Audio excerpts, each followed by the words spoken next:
I'm Jeanine Pirro. Thanks for being with us tonight. And thank you once again for making justice #1 last weekend. Kellyanne Conway, Congressman Ron DeSantis, Anthony Scaramucci, and Tomi Lahren are among my guests tonight.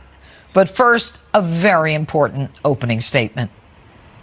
I'm a believer. I believe in the system, and I believe in justice. I dedicated more than 30 years to the criminal justice system and the assignment of blame. Tonight, I'm not angry. I'm just dumbfounded, disheartened, and disappointed over the long-awaited, often delayed Inspector General's report on the actions of the Department of Justice and the FBI in the handling of the Clinton email investigation. The report's conclusion, 568 pages later, FBI Director James Comey was insubordinate. There were a few mistakes and a few errors in judgment, and although there was some bias, there was no evidence of bias in the handling of the email investigation. This report mimics Comey's conclusion in the email case itself. Both the Inspector General and Comey make out a provable case and then conclude there is no case. Nothing changes. The deep state hard at work. I don't know about you, but I am so tired of lessons learned. They say Comey deviated from the rules. Deviated from the rules? Comey and his FBI cabal fixed a case. Hillary not indicted for her crimes, yet an effort to frame Donald Trump for no crime. And no bias in the conclusion? Because no one said, yes, I was biased, or simply said, I'm not biased. That's it? Every day in this country, murder cases are tried where there is no admission of guilt and only denials. And yet jurors decide the accused's intentions based on what they say, what they do, and what they don't do. Determining someone's intent is not that difficult. Intent can be determined like this. Take a look at these texts. We'll stop him from being president. It's like an insurance policy in the unlikely event you die when you're 40. Hillary should win 100 million to 0. America will get what the public deserves. And let's add a new one, folks, from an FBI lawyer. Viva la resistance. Gee, isn't that Obama and Hillary's mantra? You don't have to be a rocket scientist to understand those statements. They not only indicate a biased, hateful state of mind, they imply unequivocally a willingness to take official action to impact the election.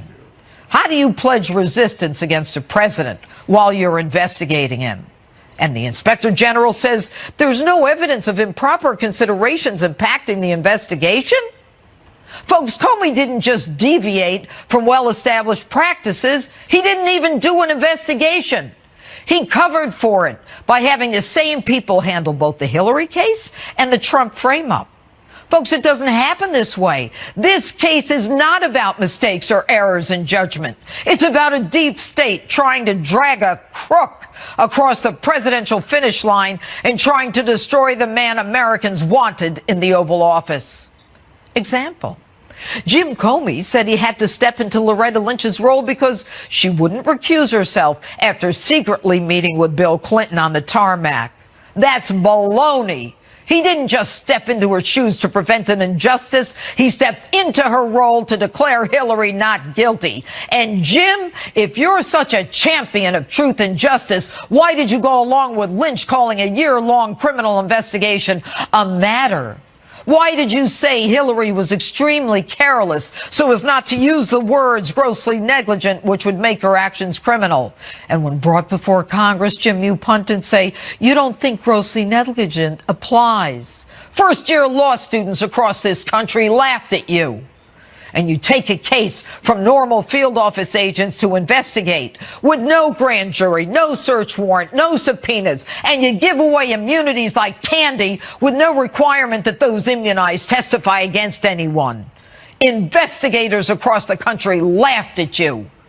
And when you found Hillary's deleted emails that were marked C for classified, you decide to believe her when she said it was only a reference to the letter C in the alphabet, in spite of the fact that there was no A or B before C. People in the intelligence community laughed at you, Jim. And when you wrote an exoneration of Hillary months before you interviewed her and 16 main witnesses saying it's done all the time, attorneys across the country laughed at you. Come on, Jim. You acquitted her because, like Hillary, you, Lynch, and even Obama communicated government information via private emails. And you placed as many Trump haters as you could, like your friend Mueller in charge of the make-believe Trump collusion on the case. I want to know, from this Inspector General's report, why don't we know what judge signed the FISA warrant?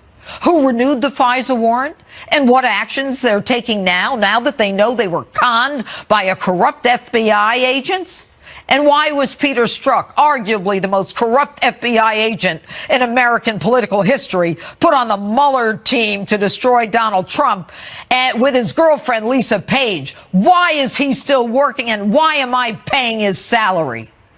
Why is Rod Rosenstein allowed to refuse to provide reports and documents to Congress? And why is he allowed to threaten to subpoena records of those in Congress without any criminal investigation? Why Rosenstein didn't hand over the most incriminating of all the texts? He won't win president. Don't worry, we'll stop him. A clear and unequivocal attempt to obstruct a presidential campaign. Why are the DOJ and the FBI allowed to lie to a federal judge and say, we have no emails between us on the Loretta Lynch Bill Clinton tarmac meeting? Why can Loretta Lynch lie and use a personal email, a fake name for government business? Tell me, how many times does someone have to lie to an inspector general before they're just not believable? Why does Hillary Clinton, just days after Bill meets the attorney general on that tarmac, say she'll keep Loretta Lynch on as AG if she wins as president? We're not stupid.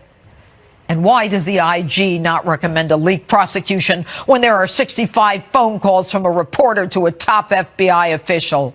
Why did Christopher Wray have to be brought to the White House to be convinced that McCabe needs to go? Isn't the FBI supposed to figure that stuff out on its own? I'm worried. I'm really worried. This report is nothing more than a whitewash of the deep state by the deep state itself. There are great people in the FBI, men and women, and I have had the honor of working with them. But they're embarrassed because they know how bad Comey and company destroyed America's confidence in that esteemed FBI. And there are great people in government, many of whom you've seen on this show. Congressman Ron DeSantis, Jim Jordan, Mark Meadows, Devin Nunes, Lee Zeldin, Matt Gaetz, Andy Biggs, Senators Lindsey Graham, Ron Johnson, Chuck Grassley. These people are fighting the deep state as obstructionist Democrats like Pelosi, Schumer, and Schiff stare into the cameras and turn truth on its head. They're not real Democrats. They're demon rats. That's what I said, demon rats. And until the Republicans learn to fight like they do and go with a narrative that no one veers from, they and socialism will run amok in this country. We need people in Washington who believe in truth and justice and are not offended by the term law and order and believe in consequences. This is not a banana republic. This is the United States of America with a justice system that needs to be protected. And it's time for those people who are not interested in supporting President Trump to get out of his way. And that means you, Jeff Sessions. It's time for you to put on your big boy pants and start acting like the AG. And if you can't get on board with this president, then get the hell out of his way. And let me be clear to all you critics, I'm not looking for that job.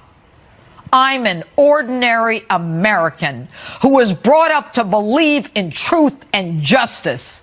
And like thousands and hundreds of thousands of men and women in law enforcement, we're just damn embarrassed and hang our heads in shame with the likes of Comey and his cabal, as well as the impotent Inspector General's report, which is nothing more than proof the deep state is alive and well in Washington, D.C.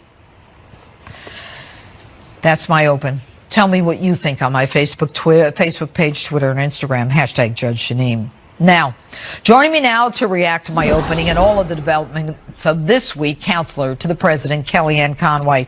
All right, Kellyanne, good evening. I am very disturbed by the Inspector General's report. What's your take on it? Everyone should be disturbed. And I'm very disappointed that so many people just want to react rather than report. Really dig through all 550 plus pages, Jeanine, because there's so much to unpack here. And people really should not just cherry pick the results of this report depending on their political point of view or conclusions that are in search of evidence. They really should be very disturbed in unison that we have people at the top echelon in the FBI, not the rank and file, good, decent men and women who do their job well every day, at the tippy top of the FBI, really trying to tip the scales. By the way, they lack such political instincts. They didn't see the Donald Trump revolution coming. They, of course, do what Hillary Clinton did a month or so later, which is insult his followers, to call into question their intelligence, their mental fitness, whom they are. And these are cultural elites in the deep state under our nose. People laugh sometimes and flick it away when folks talk about the deep state. It's right there. Read the Inspector General's report. Now, this should be the beginning, not the end, perhaps, of this conversation. Folks can ask I think they can ask Mr. Horowitz for more information. Congress, if they're interested in all learning more, they can certainly continue to pursue this. And perhaps they should, in the interest of transparency and accountability. And Jeanine, let me make very clear, folks, don't kid yourselves. We would know zero. We would know none of this if Hillary Clinton had been elected and not Donald Trump. You wouldn't know what was going on at the tippy top echelon of the FBI. And who the heck was giving Jim Comey a hero's welcome 2 short months ago for this silly book about leadership and morality of all things? Yeah. I don't need a lecture from Jim Comey about loyalty, morality, leadership. It's embarrassing that people killed the fatted calf and rolled out the red carpet for his book tour when yet again we see him putting himself before the process, grandstanding, showboating, but more importantly, subverting the process. He was insubordinate, and he went outside of Loretta Lynch, the Attorney General's responsibilities, I think, to just act on his own. Well, and people should be very concerned about all of that. Let me ask you this. You know, for me, and you're so right. I mean, I've read a lot of these 568 pages. I don't know how much it weighs. But the bottom line, Kellyanne, is that they didn't make a criminal referral. They said 5 FBI agents should be referred for disciplinary action. Everybody is still working. No one is forced to be fired. There is no criminal referral, as they did with McCabe. How do you think the American people are going to react to this? Well, I hope they'll react, because but only if this is given a little bit more oxygen. That's my initial point, that there's not a ton of coverage on this IG report in the mainstream media right now. A little bit here and there. They checked the box on it. But we deserve a deeper dive. Jeanine, you can't, with a straight face, credibly say that we've spent actually 2 years. Next month will be 2 years since the Russian investigation started. Right. It's just the Mueller investigation's a year old. Okay, for 2 years, they've been investigating something against this president that doesn't exist. And yet, people think that we should go on, spend all this money, and go on indefinitely about that. We're here. You actually have some information that should, I think, animate Americans to want to hear more, but it's being ignored. Let me ask you this. Talk about something. By those, and I think some in the media are very uncomfortable that people in the media were giving tickets to games and meals to FBI agencies. That's very uncomfortable. Uncomfortable. People have gone to jail for that. Politicians have gone to jail for that kind of thing. And this is the FBI. But I want to ask you about the Donald Trump tweeting, the president tweeting today, that Democrats can fix their forced family breakup at the border by working with Republicans. I think we've got that tweet, on the screen, for a change. This is why we need more Republicans elected in November. Democrats are good at three things: high taxes, high crime, and obstruction. Now, there's going to be a meeting, Kellyanne, on Capitol Hill on Tuesday regarding the whole issue of immigration. What do you think is going to happen? Well, the president, as he's wont to do, is trying to bring everybody together to come up with some common sense plan, but he could not be more clear about what his vision on immigration is. He wants to have a sovereign nation that has physical borders. He wants to build the wall, obviously, but he also wants catch and release to end. He wants a merit-based immigration system. He wants more ICE agents. You know, I think what the president is trying to say there is that these Democrats refuse to provide the funding necessary so that you can expand the detention centers, that you have more ICE agents, some common sense measures, and they've been standing in the way. And by the way, Donald Trump got here a year and a half ago. The immigration issue, right, including at the border, has gone on for a very long time, and the two presidents before him tried to deal with it also. Operation Streamline under President George W. Bush. So President why does Obama President Trump take the blame for what other presidents did? Why is it so different? Why are these concentration camps for kids when they separate a parent from a child? That's a horrible. That is really a horrible description, and it's insulting. I've talked to some people over this weekend. It's insulting to people who have had families in concentration camps who then perished. But I want to put that very charged rhetoric aside and make the very clear point that this president had, he brought Democrats to the White House. They held forth for an hour, but all the Democrats wanted to talk about was DACA. They just wanted to talk about the Dreamers. They never raised this with him. Okay. All right. Kellyanne Conway, thanks so much for being with us tonight. But he'll be there to try to get a good policy in place. We need to fix immigration. It's a complex set of problems, and it will require a complex set of solutions. Well, but this is a great test, Jeanine. Do the Democrats want to fix it, or do they want an issue in the fall? They want an issue in the fall. Thank you. And all right, Kellyanne, thanks so much. And here with more on the continuing fallout from the IG report, Congressman Ron DeSantis, a member of the House Judiciary Committee. All right, Congressman, I understand that there are 5 FBI agents who are being referred for disciplinary action. That seems to be the toughest thing that came out of this 568-page, I think it's about 5 inches, 6 inches high report. What say you? Well, I think that's kind of the conundrum here is the report has damning facts and evidence, and they did a good job doing that. They were not really willing to draw the obvious conclusions on some of this stuff. Guys like Peter Strzok should be prosecuted. I mean, let's look at this text message on August 8th, Jeanine, that we didn't have access to before this, where Lisa Page is going to Peter Strzok, said, Trump really can't be president. Can he?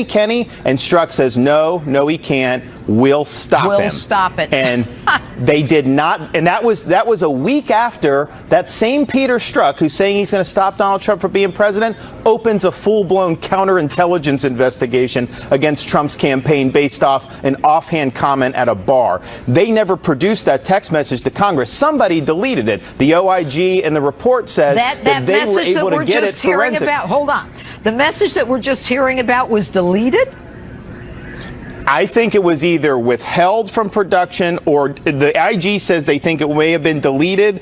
Bottom line is, all the other text messages from that day were produced. So there was some human agency, I think, that had to be involved to not produce that, because all those text messages were initially produced in 2017. Well, what was happening in 2017? You had all the hoopla about the collusion investigation. Had this text message landed before Mueller was appointed, and people see the guy who's running the whole thing said we're going to use it to stop Trump, that would have totally taken the balloon out. So whether it was Strzok, whether it was Page, whether it was somebody else, we need to know who did that. To me, that was a major obstruction of justice. Congressman, listen.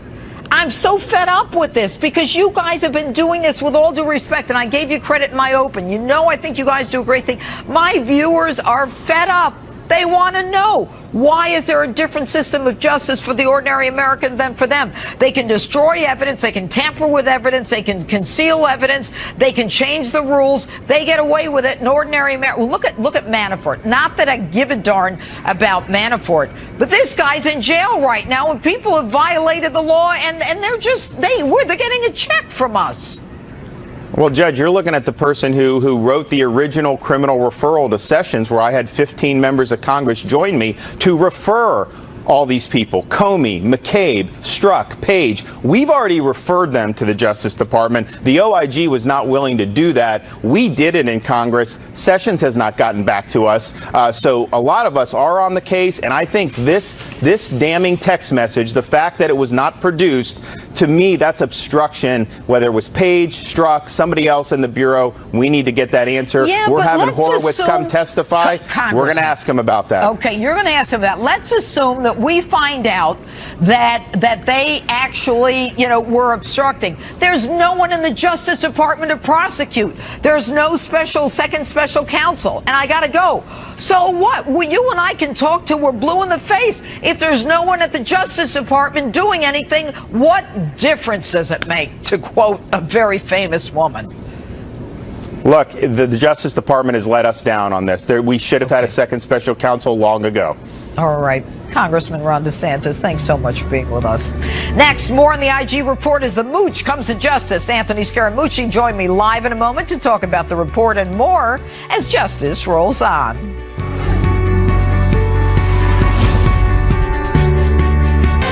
Developing tonight, the fallout continues from what we now know from the IG report, high-level anti-Trump bias in the FBI. Joining me now, former White House Communications Director for a few days, Anthony Scaramucci. Good evening. They call it a mooch. It was so short, Jeanine, it's a you can't mooch call and it not a Scaramucci. I got it. It's just a mooch. All right, Anthony, are you at all surprised by the IG report, which actually doesn't recommend any criminal charge, any further investigation? It just said, there are a few errors in judgment when there are so many fundamental flaws that all went in the favor of Hillary Clinton. And I'm not going to ask you to repeat the report, but where do we go from here? Well, the problem is, and I'm sure that the president is probably disappointed with this report because it's not 100% accurate. They've sanitized and glossed over a lot of the things that actually happened. And so you're getting the teeny top tip of the iceberg, Judge. And what's down deep below that is a real manifestation of corruption against the Trump campaign, the candidate Trump, and then eventually when he was president. And so I think that Director Comey, I just find the sanctimony of his book now. I had read the book in preparation for some interviews, and I went back to it tonight to look through the levels of sanctimony. So he knew this report was coming out. He knew his friends in the FBI would protect him and sanitize this report. And I got to tell you something. The president, once again, is correct. He talked about people eavesdropping on him. They talked about informants or spies, whatever you want to talk about. He made the right judgment in firing James Comey, despite the firefight that ensued thereafter. And so for me, I'm disappointed in the report, but I'm not surprised, Judge, because these people protect each other. You're not surprised, you're disappointed in the report. Everybody feels the same way. Where do we go from here? What do we have to do to change things so the people are accountable? Well, I mean, I think this is what the president is absolutely best at. And so I think once he steps back and digests all the information, my guess is he's going to appoint people that he trusts, that are on both sides of the aisle for that matter, and they're going to come up with a protocol to protect these agencies from these sinister rogue type people. And so my guess is by the end of the year, or certainly maybe after the election, the president will probably have a protocol or a suggested protocol to use on a going forward basis to protect Republicans and Democrats. And so what you know, being a judge, that we're all subservient to the rule of law in our country. The president knows that better than anybody, and so it's going to be incumbent upon him, and I believe it will be one of his legacies, Judge, that he returns the luster and the glory to these organizations that they deserve. Well, he can't do it. Anthony, he cannot do it with Jeff Sessions and Rod Rosenstein running the place. Well, and if the Dems win the House, you know as well as I do what they plan to do. And so we can't wait until after the election. No, I understand all that, but I do think that even if, and by the way, I predict that we're going to keep the House, but even if we don't keep the House and they move for the nonsense towards impeachment, the president's poll numbers will likely get stronger. I mean, the American people are now on to the political intrigue and the political shenanigans and the politics of personal destruction that take place in Washington. Yeah, it's crazy. And I think they believe the president and take him at his word that there was absolutely no collusion inside the campaign. Well, yeah, first of all, there's really trying to do is Go ahead, Anthony. No, I said all he's really trying to do is improve the American economy, improve the quality of life for all Americans. And how about wages, Judge? For the first time in 12 years, you're seeing sustainable wages for middle and lower middle class families. And so the guy's doing a great job despite all of these headwinds and obstacles. Well, let's just hope that the American people see it, and his poll numbers are great. So everything in that regard is good. Anthony Scaramucci, thanks for being with us. And Charlie Kirk is still on deck tonight. And next, the panel is ready for action. Tomi Lahren and Chris Hahn ready to talk immigration and more. You don't want to miss this one. Next.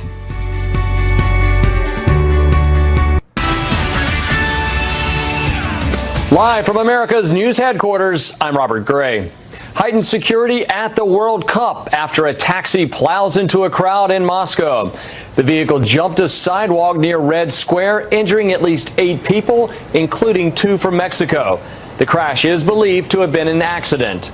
Russian police have detained the driver. Chaos in a Venezuelan nightclub. 17 people were killed when a tear gas canister caused a stampede for the exits. Hundreds of people were packed into the Los Cotorros club for a graduation celebration when a brawl broke out. Witnesses say the tear gas was launched from inside a bathroom. 8 people are in custody, including 2 teens believed to be responsible for setting off the tear gas. I'm Robert Gray. Now back to Justice with Judge Jeanine.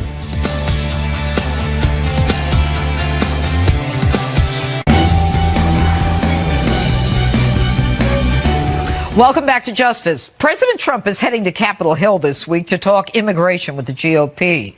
Here to talk about that and more, political commentator Tomi Lahren and former aide to Chuck Schumer radio show host Chris Hahn. All right, guys, the issue now of children being separated from their parents at the border is one that for some reason is getting tremendous traction, and anyone who's a parent has to feel a lot of emotion about it. And even as a judge, when I was sentencing a parent to jail and the child would be in the courtroom, it's tough stuff. But, Chris, aren't parents ultimately responsible for their own actions in this regard? Well, yes, but we have parents who are presenting themselves at the border for asylum, and international law says we should treat them with dignity and respect. And this is a policy that was initiated by the Trump administration. There's no legislative fix needed here. In fact, the U.S. Attorney for the Southern District of Texas, Patrick Ryan, just said today that this is a policy that Jeff Sessions and Donald Trump initiated themselves. So I think we've got to find, there's a very big difference, though, between people criminally crossing the border and presenting themselves at the border for asylum. So are you suggesting, Chris, that everybody is, Chris, are you suggesting that they're all asking for asylum? And Tommy, is there a difference between the president's policy and the law? Well, the president has said he has a zero-tolerance policy for illegal immigration. Excuse me. This president has said he has a zero-tolerance policy for illegal immigration. And yes, as Americans, we feel for anybody that's crossing the border because we know this is the greatest nation on the face of the earth. However, this is a nation of laws. And so I say to those parents and to those children, if you do not want to be separated, do not cross the border illegally. Follow our laws, follow the process. That's the best way to ensure that your family stays together. Go ahead, Chris. So as I just suggested to you, Tommy, when you are presenting yourself at the border for asylum, you are not crossing the border illegally. You are following a procedure. And it is at that point that this administration has decided to take those parents and separate them from the children. That not only violates international law, it violates Matthew 25. And anybody who believes in that should be ashamed of this policy. Chris, are you trying to tell me that every single person that's going to the border that's separated from their families, they're all seeking asylum? None of those are illegal immigrants that are trying to come into this country and then live within the shadows and take advantage of our American system? Okay, Chris, the question is very simple. All of these people are speaking asylum, really. Chris, you know as well as I and Tommy know, not all of them are seeking asylum. Come on, let's not kid each other. Now, for those who come across illegally, wait, let me finish the question. For those who are coming across illegally and not seeking asylum, some of whom have already been deported, who are bringing children, the law is the same as it was when Barack Obama was president and Bush was president. So the president president has not changed anything. In fact, this president offered the Democrats the opportunity to keep the some of the DACA kids here, 1.8 million of them, and the Dems wouldn't go with it. You're just trying to make the president look bad. No, this is the president. No, the president is treating people who are sneaking under a fence the same as people who are coming to a door, Tommy. They're treating them the same, and that is not right. I want to ask you a question, Chris. This is very important because I know that you and many on your side of the aisle talk a lot about compassion, and I agree with you. We need to show compassion as a Christian. I believe in that as well. But where is the compassion for American citizens? Where is the compassion for legal immigrants living in this country that expect the rule of law to be followed and expect border security and border enforcement? Where's the compassion for those individuals? Does that not exist? Because President Trump is going to make sure it exists. That's why we elected him. Tommy, that you do unto the least of them, you do unto Christ. Oh, Chris. And we know what's happening at the Chris, border we're right talking now. about the It is an law right abomination. now. It is an abomination. What's an abomination? Every time a judge sentences some parents to jail, is that an abomination? Is that an abomination? They make a choice.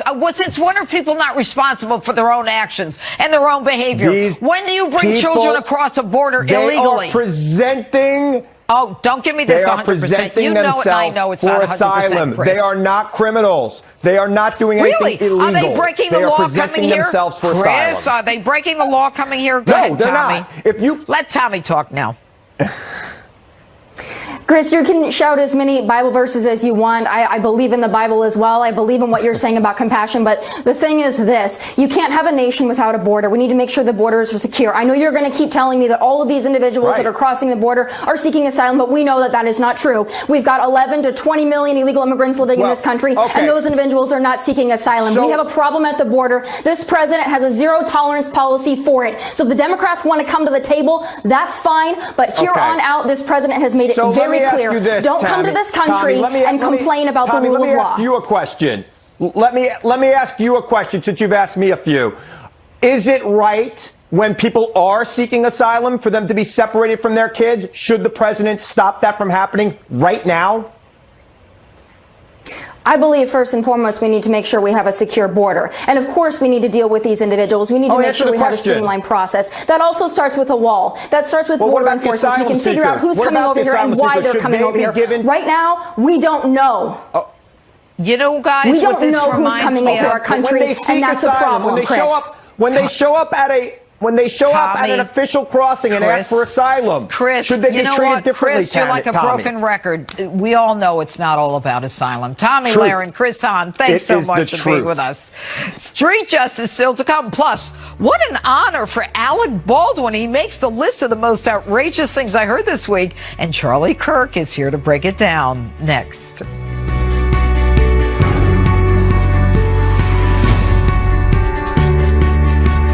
Now, look, you have to remember, a lot of the images that were spread on the internet of these were during the Obama administration. Where was Chelsea Handler calling out President Obama back in 2014? Was she down there picketing and protesting? Hey, Nancy Pelosi, were you there visiting with the rest of your Democrat colleagues when all of these images were actually taken? Of course not. They're using selective outrage on a very particular issue that they want to try to drum up outrage and hatred in support of this president. You know why? Because he's succeeding across the board. He's the most successful president of our lifetime. He's bringing peace to the world. The economy is roaring. So they have to pick some micro issue that, by the way, President Obama ignored himself. Yes, indeed. All right. And finally, Senator Schumer, he took to the Senate floor and he said, sound here. All right. By granting a meeting with Chairman Kim, President Trump has granted a brutal and repressive dictatorship the international legitimacy it has long craved. For the United States, it's permanent proof that we have legitimized a brutal dictator who has starved his own people. Charlie, we have a very short time. What's your take on good old Senator Trump? I'd like him to say those same words when Obama met with the Castro brothers in Cuba. Really quick on this, President Trump is bringing peace to the world, and some of the Democrats have found something wrong with it. They would rather see conflict and war than Trump get credit for peace. Well, there's no question about it. Charlie Kirk, thanks so much for being with us tonight. Thanks, Judge. All right. You're the best. Thank you. And last week it was a taxi cab. So how did I get around for this week's Street Justice? You're going to enjoy this one.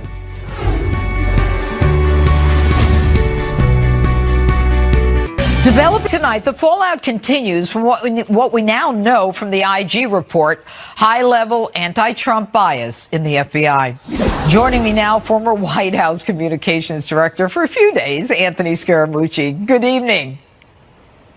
They call it a mooch. It was so short, Jeanine, it's a you can't mooch call and it not a Scaramucci. I got it. It's just a mooch.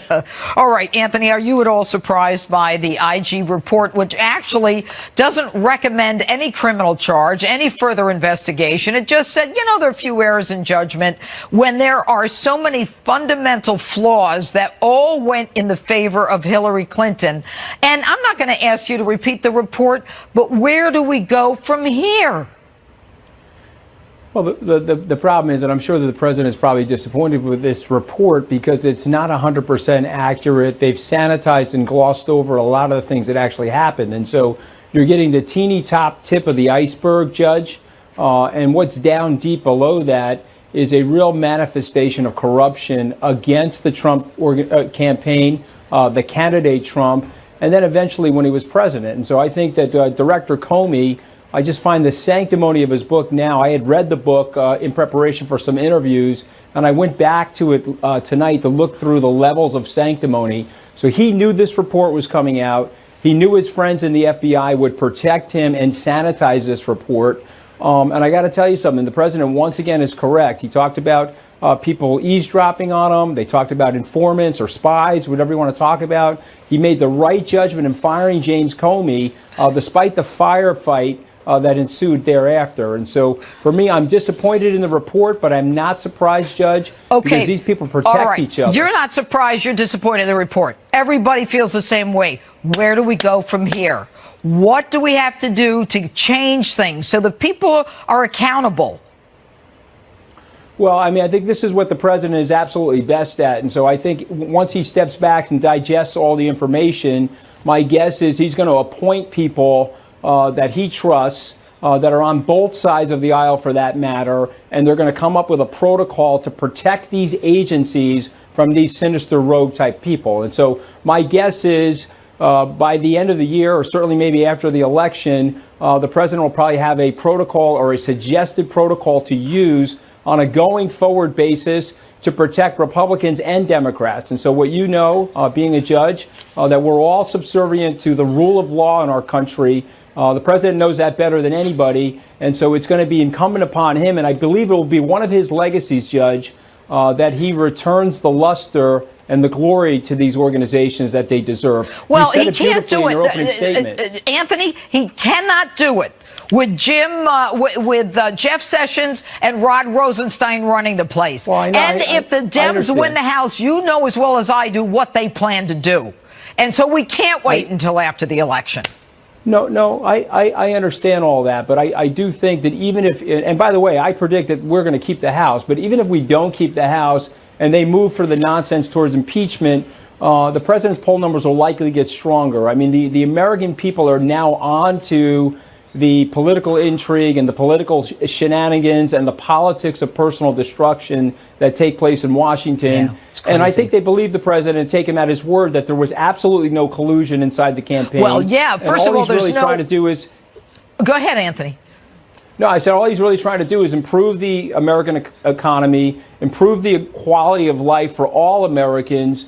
And how about wages, Judge? For the first time in 12 years, you're seeing sustainable wages for middle and lower middle class families. And so the guy's doing a great job despite all of these headwinds and obstacles. Well, let's just hope that the American people see it, and his poll numbers are great. So everything in that regard is good. Anthony Scaramucci, thanks for being with us. And Charlie Kirk is still on deck tonight. And next, the panel is ready for action. Tommy Lahren and Chris Hahn ready to talk immigration and more. You don't want to miss this one. Next.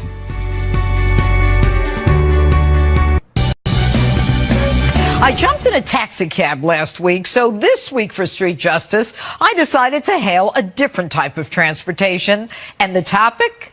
A curious decision on the Miss America pageant. So here I am in Manhattan, trying to find out what New Yorkers think of their taking the swimsuit competition out of Miss America. Me and my pedicab driver, Kenny, are hitting the streets.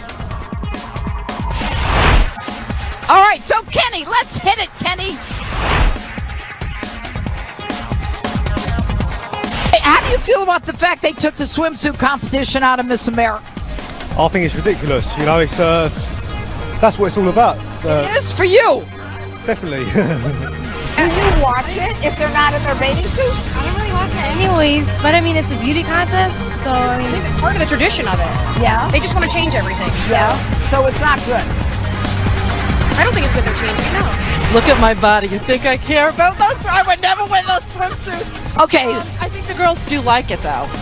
Yeah, I think a lot of They gotta flaunt it, right? I feel like I'm in Ben-Hur. This is my chariot. You don't have those spiked wheels, do you? Well, it's a loss, but Who's at a loss for? for the men.